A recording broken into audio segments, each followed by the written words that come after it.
அனைவருக்கும் வணக்கம். இன்னைக்கு பார்த்தீங்கன்னா நம்முடைய முதலமைச்சர் அவர்கள் திருச்சி மக்களை நோக்கி பயணம் செய்து, அதாவது பார்த்தீங்கன்னா அவங்களுக்கு நன்றி தெரிவிக்க ஒரு கூட்டம் ஒன்று போட்டிருக்காரு. அந்த கூட்டத்தில் பார்த்தீங்கன்னா எத்தனை பேர் பங்கேற்கணும் பார்த்தீங்கன்னா வெறும் 5000 மக்கள் மட்டும் தான் பங்கேற்கணும். அதுக்கப்புறம் 5001 கூட பங்கேற்க கூடாது. பிகாஸ் அவங்களுக்கு என்ன கொடுத்துருக்காங்கன்னா ஒரு பாசு கொடுத்துருக்குறாங்க. சரிங்களா? எப்படி திருச்சி மக்களை சந்திக்க வந்திருக்காரு, அவங்க ஓட்டு போட்ட மக்கள் சந்திச்சு நன்றி தெரிவிக்க வந்திருக்காப்புல. ஆனால் 5000 பேர் மட்டும்தான் அலவுடு. ஏன் 5000 பேர் மட்டும்தான் அலவுடு சொல்லுங்க சிஎம் சார். உங்கள் ஆட்சி தானே சார் இது. இப்போ திமுக மேலே ப்ளேம் பண்ண முடியாது. எதுக்காக இப்போ 5000 பேர் மட்டும் வச்சுருக்கீங்க? நீங்கள் கூட்டலாமே, கூட்டம் 10,000 பேர் கூட்டலாம், 20,000 பேர் கூட்டலாம், இல்லை 25,000 30,000 நீங்கள் எப்படி வேணால் கூட்டலாமே. ஏன் உங்களால் இது மட்டும் தான் பண்ண முடியுது? ஏன்னா இப்போ தெரிஞ்சுக்கணும் அவருக்கு. மக்களை நீங்கள் பார்த்துக்கோங்க. அப்போ என்ன சொன்னார்? அப்போ 5001 கூட எங்களை விட மாட்டுறாங்க.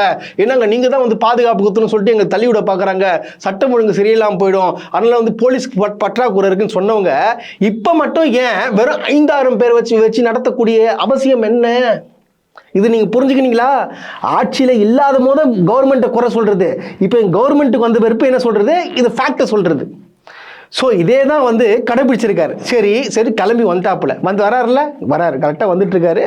காலையில் 9 மணிலேருந்தே, இவர் வர்றது 4 மணி, காலையில் 9 மணிலேருந்தே பார்த்தீங்கன்னா அந்த வர ரூட்டில் ரூட்டை மாற்றி விட்டுக்கிறாங்க. இதனால் பொதுமக்கள் என்ன ஆச்சு, 2 கிலோமீட்டர் நடந்து செல்கிற ஒரு இப்படி பாவமாக இருந்துச்சு அவங்களை பார்க்கும் போது. திடீர்னு பஸ் இருங்க ரூட்டு மாறிச்சு இறங்குமான்னா நீங்கள் என்ன பண்ணுவீங்க? நீங்கள் ரூட் இல்லைன்னா எப்படி அவங்க போவாங்க?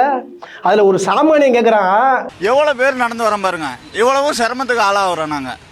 இதுவே நல்ல மாற்றம். இதுதான் மாற்று கட்சி. தமிழகத்தினோட நல்ல எழுச்சி இவங்க தான். காலையில் 9 மணில இருந்தா 9 மணில இருந்து ஆஃப் பண்ணிட்டு இப்போ இது வரைக்கும் நாங்களே 13 ரூபா 10 ரூபா சில்லறையை வச்சுட்டு வண்டியில் பஸ்ஸில் வரோம். அந்த பஸ்ஸை நீங்கள் சுற்றி விட்டுட்டு அமுச்சு விட்றீங்க. நாங்கள் எப்படி இதில் வர முடியும்? ஆட்டோ கொடுத்து 150 ரூபா 200 ரூபா கொடுத்து நாங்கள் வர முடியுமா? கை குழந்தை வச்சு நாங்கள் நடந்து வரோம். இதெல்லாம் தேவைங்களா சொல்லுங்கள்? அவரும் விஜய் சிஎம்னாலும் மனுஷன் தான், பிஎம்னாலும் எல்லாம் மனுஷன் தான். அப்படிங்கெல்லாம் அவங்க வரத்துக்கு ஏன் ஒரு அரை மணி நேரம் முன்னாடி பண்ணுங்கள். இதுக்கு 4 மணி நேரம் 5 மணி நேரம் எத்தனை மணிக்கு வருவார்னு என்ன தெரியாது. அது எதுக்கு பொதுமக்கள் ஏன் இடையூறு பண்ணணும் சொல்லுங்கள்? எவ்வளோ சிரமம். ஹேண்டிகேப்ட் இருக்காங்க, கை குழந்தை வச்சுட்டு வராங்க, எல்லாத்துக்கும் சிரமம் தான் சார். இந்த மாதிரி சார் எங்களை இப்படி இறக்கி விட்டாங்க சார். என்னதுக்கு அந்த ரிப்போர்ட்டர் கேட்குற, எங்க ஆட்டோவில் நீங்கள் போகலாமேன்னு கேட்டது. சார் ஆட்டோவில் போனோம் சார், 150 ரூபா செலவாகும் சார். என்ன மாதிரி சாமானியம் சார் 150 ரூபா செலவு பண்ணி கொடுத்து போனோம். அவர் சாயங்காலம் வரத்துக்கு எங்களையே சார் இப்போ இறக்கி விட்டாங்க அப்படின்னு சொல்லிட்டு மக்கள் ஓப்பனிங்லேயே கொதிக்க ஆரம்பிச்சிட்டாங்க. சிஎம் வராருன்னா இந்த மாதிரி நீங்கள் எங்கன்னா பார்த்துருப்பீங்களாங்க? பஸ்ஸை ரூட்டை மாற்றி விடுறது இந்த மாதிரி நடந்திருக்குமா எங்கேயாச்சும்? இந்த சிஎம் மரமும் நடந்திருக்குமா? இவருக்கு மட்டும் நடக்குது. ஏன் பண்ணுறாங்கன்னு சொல்லிட்டு எனக்கு தெரியல. பொதுமக்கள் இறங்கி கேட்க ஆரம்பிச்சிட்டான், எதுக்கு பஸ் நிறுத்துறீங்க? அப்புறம் பார்த்தோன்னா நிறைய செய்திகளில் இந்த விஷயத்தை போட ஆரம்பித்த உடனே டக்குன்னு என்ன பண்ணிட்டாங்க, பஸ்ஸை விட ஆரம்பிச்சிட்டாங்க. இப்போ பார்த்துக்கோங்க. அப்போ பொதுமக்கள் மேலே அக்கறை இல்லை. என் பஸ்ஸை ஸ்டாப் பண்ணால் என்ன ஆகுன்றத ஒரு சாதாரண மனுஷனுக்கு தெரியாதாங்க? சாதாரண ஆளுக்கு தெரியாது. எல்லாருக்குமே தெரிஞ்சிருக்காங்க. இந்த பஸ்ஸை ரூட்டை மாற்றி விட்டா என்ன ஆகும், யார் பாதிக்கப்படான்னு தெரிஞ்சிருக்கோம்ல. அது என்ன பாதிக்கப்பட்ட பிறகு நியூஸ்லாம் ஏன் டக்கு நீங்கள் போட வேண்டிய அவசியம் என்ன? அப்போ தவறு செய்றீங்க கரெக்டா? இதெல்லாம் இங்கே சின்ன விஷயம் கிடையாது. இதெல்லாம் பெரிய விஷயம். இதெல்லாம் பெரிய விஷயம். சிலவங்கெல்லாம் பார்த்தீங்கன்னா ஒரு நாள் பழமே போயிருக்கோம்.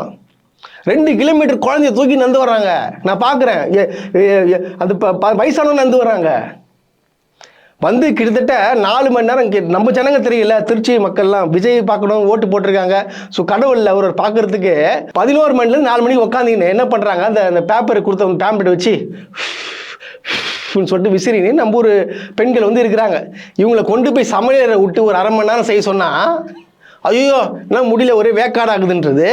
இங்கே ஒரு இப்போ சிஎம் ஆகிட்டாரு, ஆனாலும் இவங்க விஜயா தான் பார்த்துட்டு இருக்காங்க. அதெல்லாம் வந்துன்னு வச்சிங்களேன். இப்போ என்ன பண்ணுறாங்க, இவங்களுக்காக வெயிட் பண்ணிவிட்டு எல்லாம் யாரும் தேவையில்லைங்க, எனக்கு விஜய் தான் முக்கியம், வழக்கம் போல் அதே தான் பார்த்தீங்கன்னா உக்காந்துருக்காங்க. உட்காந்து விஜய் வரைக்கும் வெயிட் பண்ணி 4 மணி நேரம் வெயிட் பண்ணி அப்புறம் விஜய் நிற்கிறாப்புல. நானும் நினச்சினே இருந்தேன், இதில் ஒரு ஸ்டேஜில் ஒரு மாற்றம் வரும் அப்படின்னு நினச்சிருந்தாங்க. என்னென்னு பார்த்தீங்கன்னா நம்மளுடைய ராஜ்மோகன் அமைச்சர் இருக்கார் பார்த்தீங்களா, அவர் வரமாட்டார், யாராச்சும் ஆங்கர் தான் விட்டு பேச வைப்பாங்க. ஏன்னா முதலமைச்சர் மக்களை சந்திக்க வராரு அப்படின்னு சொல்லிட்டு எதிர்பார்த்தா ராஜ்மோகன் தான் நிற்கிறாப்புல.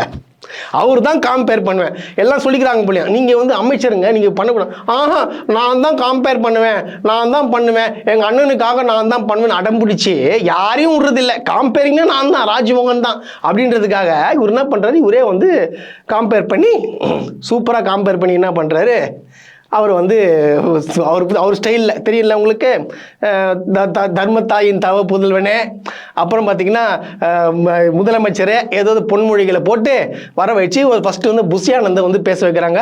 புஷியானந்த் வந்து வழக்கம் போல் வந்து என்ன சொல்லிட்டா போலன்னா, எங்களுக்கு என்ன வந்து அமைச்சராக்குறது நான் கிடையாது, என்னுக்கெல்லாம் என்னெல்லாம் பார்த்து யாரும் ஓட்டு போடல, விஜய்க்காக தான் ஓட்டு போட்டிங்க, தலைவருக்காக தான் ஓட்டு போட்டிங்க, அதனால் வந்து தலைவர் ஆட்சி வந்து தொடர்ந்து நடக்கும் அப்படின்னு சொல்லிட்டு இவரும் பேசிட்டா போல. அடுத்தது வந்து நம்மளுடைய அமைச்சர் இருக்கிற பார்த்தீங்களா, அறநிலையத்துறை அமைச்சர் மாண்புமிகு அவர் வந்து ரமேஷ் அவர்கள் வந்து ஒரு பயங்கரமான ஒரு பஞ்சை விட்டுட்டு, இப்போ 2026 2031 ஆளுங்கட்சியா நாங்கள் தொடர்ந்துட்டே இருப்போம், இதுக்கப்புறம் விஜய் தான் சொல்லிட்டு அவர் வந்து ஒரு வழியில் வந்து விஜய் அவர்களை வந்து ஒரு வாழ்த்து சொல்லிட்டு, அப்புறம் வந்து கூப்பா கிருஷ்ணன் அவர்கள் வந்து பேசினா போல. அதுக்கப்புறம் வந்து நம்மளுடைய எல்லாமே எதிர்பார்த்து கரகோஷம், பல ஆயிரம் மக்களின் கரகோஷ ஒளியோட வரார் வந்து மைக் எடுத்த உடனே என் நெஞ்சில் கூட இருக்கும் அப்படின்னு நான் பாருங்க, அங்கே வந்து சொன்ன பண்ணி அனுப்பிச்சு பாருங்க, அங்கே அடி தளபதி முதலமைச்சரே சொல்லிட்டு கத்துறாங்க.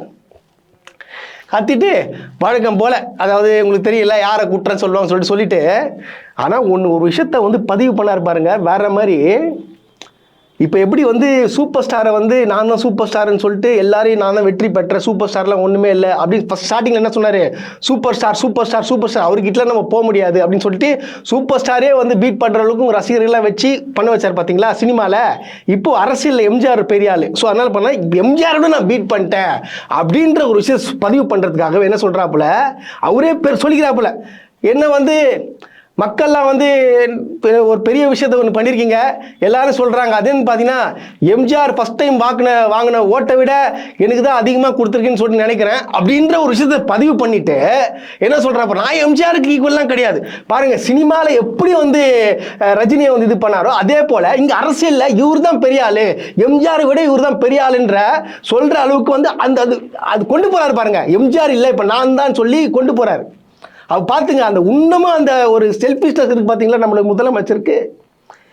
அப்புறம் சொல்கிறாப்புல, ஓட்டு போட்டு என்னை எம்ஜிஆரை விட அதிகமான 1977 எம்ஜிஆரை விட அதிகமான ஓட்டு வாங்கி ஓட்டு போட்டீங்க, ஆனால் எனக்கு இன்னும் கொஞ்சம் அதிகமாக நீங்கள் போட்டிருக்கலாமே பெரும்பான்மை அப்படின்னு சொல்லிட்டு சொல்கிறாப்புல.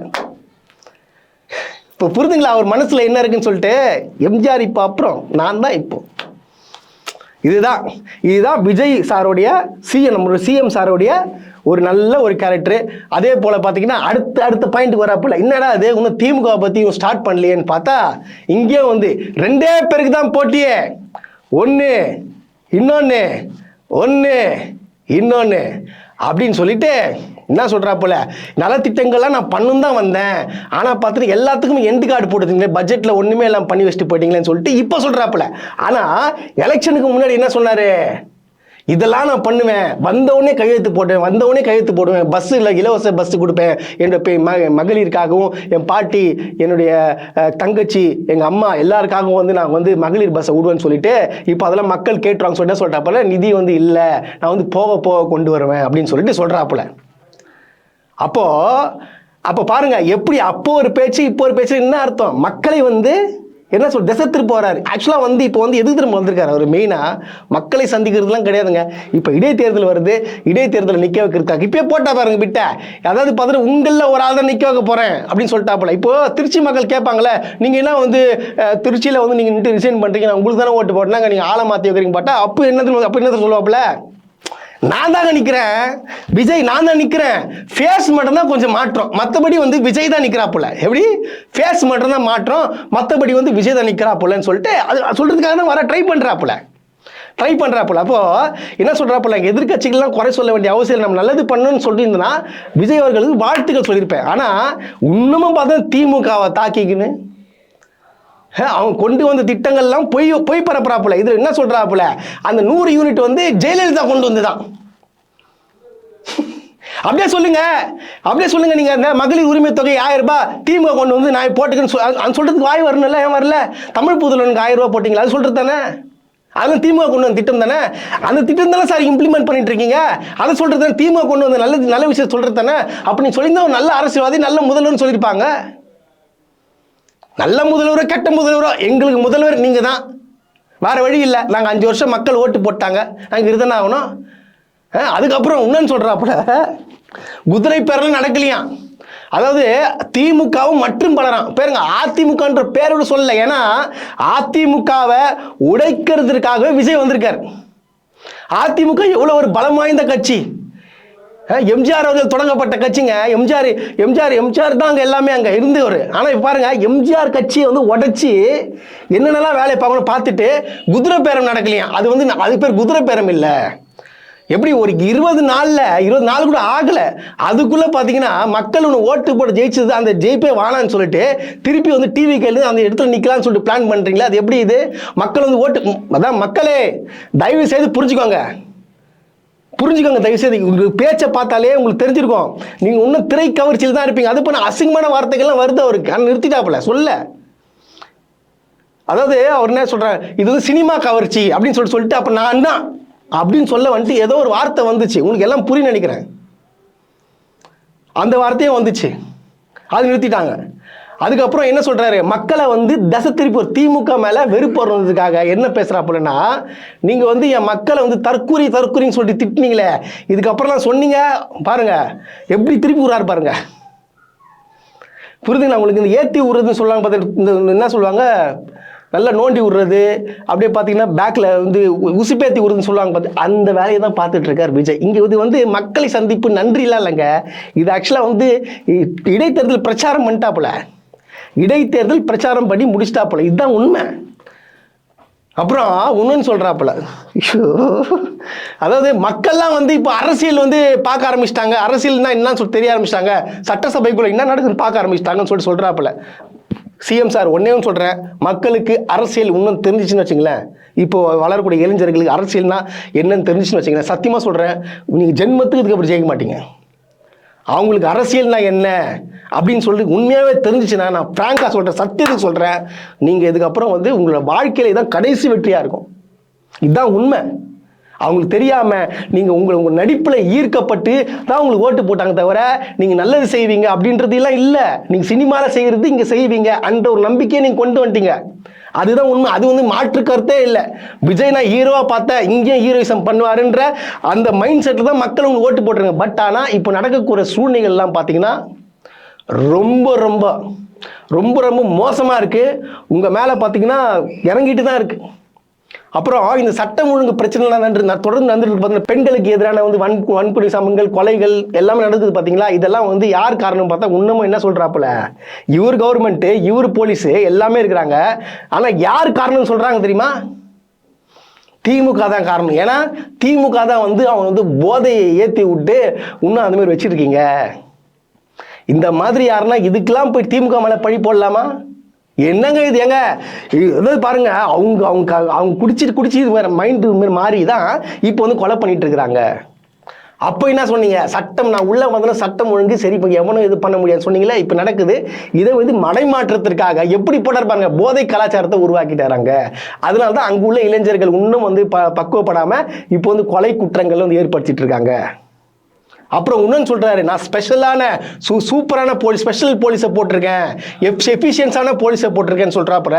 அப்போ முன்னாடி ஆட்சியில் இருந்தவங்களும் அந்த போலீஸ் இல்லையா? ஏன் இப்போ சார் ஒன்றும் இல்லை விஜய் சார், நீங்கள் வந்து இப்போ ஸ்பெஷல் ஆஃபீஸர் எஸ்பி டிஎஸ்பிலாம் போட்டிருக்கீங்களா சார்? அவங்களாம் வந்து திமுக கவர்மெண்ட்லேயும் போலீஸாக இருந்தவங்க சார். நீங்கள் என்ன புதுசாக என்ன புரியல எனக்கு, அது புதுசாக என்ன பவர் ஏற்றி விட்டுருக்கீங்களா போலீஸு? போலீஸ் எப்பவுமே சூப்பர் பவர் தாங்க. எங்களை பொறுத்த வரைக்கும் போலீஸ் தாங்க ஹீரோ, அது எங்களுக்கு தெரியும். நீங்கள் என்ன ஸ்பெஷல் போலீஸ்னா ஸ்பெஷல் பவர் எதனா ஏற்றி விட்றீங்களா போலீஸுக்கு? எனக்கு புரியலையே. எனக்கு அப்போ போலீஸை தவறாக சொல்கிறீங்களா? அப்போ அந்த ஆட்சியில் வேலை செய்யலன்னு சொல்கிறீங்களா? இங்கே ஆட்சியில் வேலை செய்யலான்னு சொல்கிறீங்களா? அது தவறான ஸ்டேட்மெண்ட் ஆச்சு சார். உங்கள் துறை சார், அது உங்கள் துறை, அது நீங்கள் தான் வந்து அது சொல்லணும். போலீஸ்ன்றவங்க இல்லைன்னா தமிழ்நாடே கிடையாது. போலீஸ் சார், தமிழ்நாட்டு போலீஸாக சார் நான் அப்போது இப்போ பதிவு வைக்கிறேன் சார். நான் ஸ்காட்லாண்டு போலீஸுக்கு அப்புறம் தமிழ்நாடு போலீஸார் கில்லி சார். அது நீங்கள் என்ன சார் இது இப்படி வந்து மாற்றி பேசுகிறீங்க சார்? வந்து 1 மாதம் ஆகுது, சட்டம் ஒழுங்கு பிரச்சனையை அது பார்த்துக்கோங்க. நீங்கள் சொன்னீங்களே முதல் கையெழுத்து பஸ் இலவச பஸ் விடுன்னு சொல்லிட்டு அது முதல்ல விடுங்க. தமிழ்நாட்டில் இல்லை, இப்போ தமிழ்நாட்டில் முன்னாள் முதலமைச்சர் மு.க. ஸ்டாலின் கொண்டு வந்த திட்டம் அது விடியல் பயண திட்டம். இன்னைக்கு பார்த்தீங்கன்னா வெஸ்ட் பெங்காலில் விட்டுருக்கான், கேரளாவில் போகுது, ஆந்திராவில் போகுது, ஹைதராபாத்தில் போகுது. இதெல்லாம் எது யார் சாதனை? திராவிட முன்னேற்ற கழகத்தின் சாதனை. அதை தான் நீங்கள் பின்பற்ற போறீங்க. இப்போ நீங்கள் திட்டம் எந்த திட்டத்தை அறிவிச்சாலும் அதை பேஸ் பண்ணி தான் வரும் தவிர நீங்கள் புதுசாக கொண்டு திட்டங்கள் நிறைவேற முடியாது. ஏன்னா நீங்கள் சும்மா வாய்க்கு வந்த போய் அடிச்சு விட்டீங்க. 6 சிலிண்டர் கொடுப்பேன், 2500 ரூபா கொடுப்பேன், மாணவர்களுக்கு படித்து முடித்த மாணவர்களுக்கு வேலைகள் கொடுப்பேன், 4000 ரூபாய் கொடுப்பேன். அது நடக்காது. இப்போ திமுக போட்ட திட்டங்கள் இருக்கு பார்த்தீங்களா, அதை கொஞ்சம் பூஸ்டப் பண்ணி அது மட்டும் தான் நீங்கள் பண்ண போறீங்கன்றது தெளிவாக தெரியுது. மக்களாக நீங்கள் உணருங்க. இப்போ மக்களுக்கு என்ன தெரியுமா, விஜய் பணம் வராது, அதனால் விஜய் நான் சட்டசபையில் பார்க்கலாம், இந்த மாதிரி பேசினா நான் பார்க்கலாம், அந்த மைண்ட் செட்டில் இருங்க. மக்களை தயவு செய்து புரிஞ்சுக்கோங்க. தமிழ்நாடு அதாவது பாருங்க, உங்களுக்கு முன்னாடி இந்த வளர்ச்சிகள் என்னன்னு சொல்லிட்டு பாருங்க, என்னெல்லாம் திமுக கொண்டு வந்தது பாருங்க. இப்போ நம்மளாம் எந்த அளவுக்கு உயர்ந்திருக்கிறோம், எந்த அளவுக்கு தைரியமாக பேசுகிறோம், பெண்கள் எப்படி வெளியே வந்து தைரியம் பேசுகிறாங்க, வேலைக்கு போகிறாங்க, எல்லாம் பண்ணுறாங்க. அது காரணம் திமுக தான், விஜய் கிடையாது. நீங்கள் புரிஞ்சுக்கோங்க. நீங்கள் மீண்டும் சொல்கிறேன், விஜய் ஒரு நடிகர். அவரை பார்த்து ஏமாந்து தான் நீங்கள் ஓட்டு போட்டீங்க தவிர மற்றபடிலாம் ஒன்றும் கிடையாது. உங்களுக்கு புரியும். நீங்கள் அரசியல் தினமும் நீங்கள் பார்க்கணும், அரசியலில் என்னன்னு தெரியணும். நீங்கள் கூடிய சீக்கிரம் நீங்கள் தெரிஞ்சுக்கிட்டு உங்களுக்கு அப்போ புரியும் திமுக என்ன செஞ்சிச்சு, விஜய் என்ன செஞ்சாரு சொல்லிட்டு. அவர் சொல்றாரு, ஒன்று விஜய், 2 பேர் தான் போட்டி, இன்னொரு பேரை மாத்திட்டாப்புல. இப்போ என்னன்னா, ஒன்று விஜயா இல்லை ஸ்டாலினா அப்படின்னு சொல்லிட்டு கேட்குறாப்புல. அதுக்கு நீங்கள் இந்த திருச்சி இடைத்தேர்தலேருந்து இப்போ பார்த்தீங்கன்னா, இப்போ நிறைய எனக்கு தெரிஞ்சு 7 தொகுதி வரப்போகுதுன்னு நினைக்கிறேன். இந்த 7 தொகுதியில் யோசிச்சு சிந்திச்சு இந்த 7 தொகுதிக்கு நீங்கள் ஓட்டு போடுங்க. வேற சொல்றதுக்குலாம் ஒன்றும் இல்லை. இதுக்கப்புறமா நீ திரும்பி இதுதான் இவங்க தான் வேணும்னு சொல்லிட்டு நீங்கள் முடிவு பண்ணீங்கன்னா கடவுள் தான் காப்பாற்றுறோம்.